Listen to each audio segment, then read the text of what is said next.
listened to it in private residence, and he was convincing and significant speech. He speaks for a people who have shown remarkable courage and strength in the face of brutal aggression. Courage and strength that's inspired not only the Ukrainians, but the entire world. Putin is inflicting appalling devastation and horror on Ukraine, bombing apartment buildings, maternity wards, hospitals. I mean, it's god-awful. I was speaking about this with our commander behind me here, General Milley. I mean, it just is amazing. Yesterday, we saw reports that Russian forces were holding hundreds of doctors and patients hostage in the largest hospital in Mariupol. These are atrocities. They're an outrage to the world. And the world is united in our support for Ukraine and our determination to make Putin pay a very heavy price. America is leading this effort, together with our allies and partners, providing enormous levels of security and humanitarian assistance that we're adding to today, and we're going to continue to do more in the days and weeks ahead. We're crippling Putin's economy with punishing sanctions that's going to only grow more painful over time, with the entire NATO and EU behind us and many other countries. What's at stake here are the principles that the United States and the United Nations across the world stand for. It's about freedom. It's about the right of people to determine their own future. It's about making sure Ukraine will never be a victory for Putin, no matter what advances he makes on the battlefield. The American people are answering President Zelensky's call for more help, more weapons for Ukraine to defend itself, more tools to fight Russian aggression. And that's what we're doing. In fact, we started our assistance to Ukraine before this war began, as they started to do exercises along the Ukrainian border, the Russians, starting in March of last year. We took the threat of Putin invading very seriously and reacted on it. We sent Ukraine more security assistance last year, $650 million in weapons, including anti-air and anti-armor equipment, before the invasion, more than we had ever provided before. So when the invasion began, they already had in their hands the kinds of weapons they needed to counter Russian advances. And once the war started, we immediately rushed $350 million in additional aid to further address their needs. Hundreds of anti-air systems, thousands of anti-tank weapons, transport helicopters, armed patrol boats, and other high-mobility vehicles, radar systems that help track incoming artillery and unmanned drones, secure communications equipment and tactical gear, satellite imagery and analysis capacity. And it's clearly helped Ukraine inflict dramatic losses on Russian forces. On Saturday, my administration authorized another $200 million to keep a steady flow of weapons and ammunition moving to Ukraine. Now I'm once again using my presidential authority to activate an additional security assistance to continue to help Ukraine fend off Russia's assault, an additional $800 million in assistance. That brings the total of new U.S. security assistance to Ukraine to $1 billion just this week. These are direct transfers of equipment from our Department of Defense to the Ukrainian military to help them as they fight against this invasion. And I thank the Congress for appropriating these funds.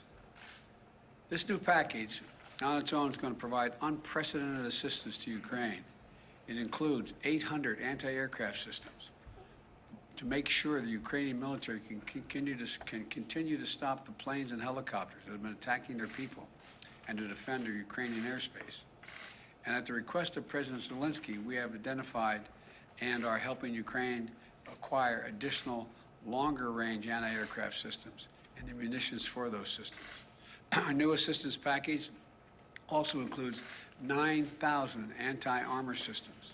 These are portable, high accuracy shoulder-mounted missiles that the Ukrainian forces have been using with great effect to destroy invading tanks and armored vehicles. It'll include 7,000 small arms, machine guns, shotguns, grenade launchers to equip the Ukrainians, including the brave women and men who are defending their cities as civilians, and they're on the countryside as well. And as well as the ammunition, artillery, and mortar rounds to go with small arms, 20 million rounds in total. 20 million rounds. This will include drones, which demonstrates our commitment to sending our most cutting-edge systems to Ukraine for its defense. And we're not doing this alone. Our allies and partners have stepped up to provide significant shipments of security assistance and will continue to help facilitate these deliveries as well. The United States and our allies and partners are fully committed to surging weapons of assistance to the Ukrainians. And more will be coming as we source additional stocks of equipment that we're ready to transfer. Now I want to be honest with you. This could be a long and difficult battle, but the American people will be steadfast in our support of the people of Ukraine in the face of Putin's immoral, unethical attacks on civilian populations. We are united in our abhorrence of Putin's depraved onslaught, and we're going to continue to have their backs as they fight for their freedom, their democracy, their very survival. And we're going to give Ukraine the arms to fight and defend themselves through all the difficult days ahead. We're going to continue to mobilize humanitarian relief to support people within Ukraine and those who have been forced to flee Ukraine. In just the past few weeks, we provided $300 million of humanitarian assistance to the people in Ukraine and in neighboring countries. Tens of thousands of tons of food, water, medicine, and other basic supplies to support the people in need. Our experts on the ground in Poland and Moldova and other neighboring countries are there to make real-time assessments of the rapidly evolving crisis to get urgently needed humanitarian supplies to the people in need when they need it. And we will support Ukraine's economy with direct financial assistance as well. And together with our allies and partners, we will keep up the pressure on Putin's crumbling economy, isolating him on the global stage. That's our goal. Make Putin pay the price, weaken his position, while strengthening the hand of the Ukrainians on the battlefield and at the negotiating table. Together with our allies and partners, we're going to stay the course. And we'll do everything we can to push for and end this tragic, unnecessary war. This is a struggle that pits the appetites of an autocrat against humankind's desire to be free.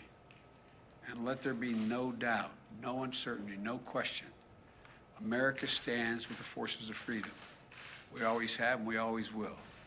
I thank you all and God bless you, and I'm going to walk over and sign this bill to allow the drawdown of those materials. And may God protect their young Ukrainians who are out there defending their country.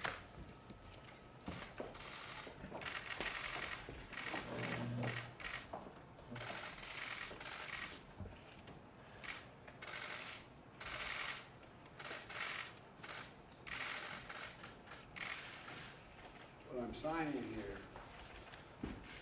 is delegation authority under Section 506A1 of the Foreign Assistance Act of 1961, translated into plain English, a total of $800 million in defense art.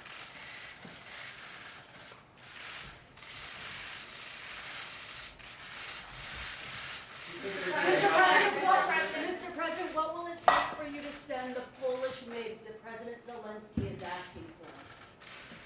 I'm not going to comment on that right now. I'm not going to comment anything other than what I told you to say. Thank you. Well, Mr. President,